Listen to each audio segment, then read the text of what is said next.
G'day guys, Jeff Ware, BikeReview.com.au.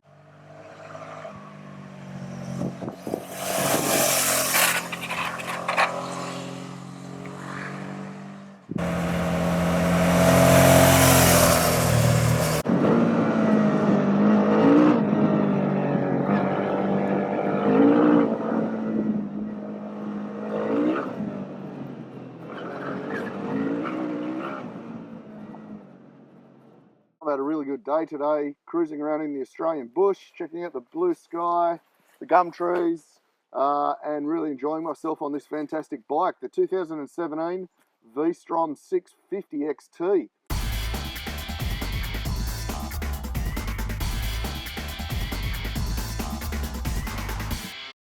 So I did all my running around during the week on this bike, urban running around, post office, bank, all that sort of stuff. I even bought a carton of beer home on the rack there. And I did a bit of commuting to Sydney and back as well. I found the bike fantastic, as it always has been in an urban situation. There's only a few small changes this year. Narrower seat, meets Euro 4 regulations, restyled to look more like the 1000. It's got another kilowatt of horsepower and a few little bits and pieces like that. So they haven't changed a really, really good bike, which is a massive seller for Suzuki. And there's good reason for it because it's so easy to ride. So not only has it been a really good town bike, it's also a very capable soft road motorcycle. So I've been riding around here today, like this dirt road, for instance, it's 80, 90 kilometres an hour. There's lots of erosion banks, and it's soaking all that up with ease. I've even done a little bit of single trail and enjoying myself. So first of all on the road though, comfortable seating position, bars are high, levers all fall to hand easily. The mirrors are really big, they're vibe free. The screen's adjustable 3 ways, manually. The dash is nice and simple, but easy to navigate. You've got everything you need in the mode switch here. It's also got 2-stage traction control, which you can also switch off. It's also got ABS. All that works really well. I kept it on traction control 2 a lot of the time, or you know, I put 1 on for some sportier riding, but to be honest, it was fine on 2. Suspension is very basic. The forks are non-adjustable. The rear shock's got preload only, but they're quite firm in a sportier riding fashion on the road. So they're really good. Like you can really throw this thing around in the corners and it settles quickly. And that's the main thing. There's no wallowing or bucking around.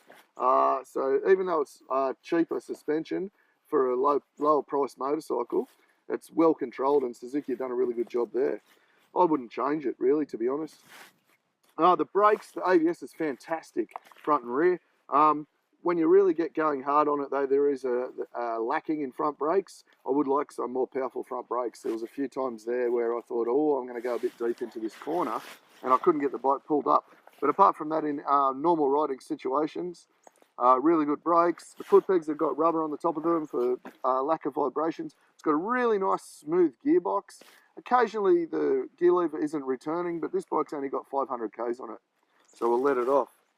Overall though, beautiful smooth fueling, so the mapping's good. There's plenty of power. It's quite torquey through to about 4,000 RPM, but from 5,000 to 9.5, it really comes alive. So it's a great fun bike. Heaps of pillion room, heaps of luggage space, big grab rails, super comfortable seat. Not much more I need to say. It's narrow enough for lane splitting. It just does everything. On the dirt, it's very similar. You could ride the thing across Australia, really. You could soak up miles and miles and miles of dirt roads. The tyres, the Bridgestone Battle Axe tyres are basically a road tyre. But they handle this dirt without a problem. I wouldn't change them at all, even in the single track stuff. When it was a bit wet, yeah, okay, you're limited. If you're going to go and do a bit more enduro style riding, you chuck some full adventure tyres on it. But I wouldn't, because I like the versatility of on and off road. So think of it as like an SUV car, I guess. You can take it to a certain point, and it does it with ease, and it does it really easily. The 650 engine's tractable. I turned the traction control off here today, and it's still got enough power to do that wheel spin and that rear wheel steering for you when you're standing up, but it doesn't get you into trouble like the 1000, and I'm a less experienced off-road, so I prefer this to the 1000. You can leave the traction control on if you want, but you really need that wheel spin to steer it when you get a bit serious on the bike.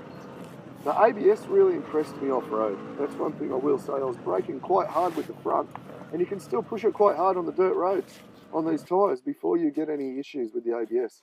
So that was a pretty good job by Suzuki there.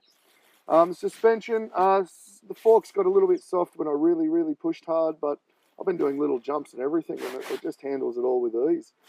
So overall, a fantastic package on-road, great package off-road, unbelievably good value. They didn't change it too much because they didn't need to. So it's a good bike for someone who needs an all-rounder, who wants to do some weekend twisties on the tar, bit of off-road exploring, who love this country like I do. You want to get out there, you want to see the blue skies, the open spaces, the rural areas, but you still want to have a bit of fun on the mountain twisties on a Sunday and go grab a coffee. Great bike. Well, thanks for watching. Don't forget to subscribe to this channel, like this video, comment, share, tell us about your Suzuki or V-Strom experiences. If you want to see the full review, check out BikeReview.com.au. I hope you have a fantastic day. Take it easy.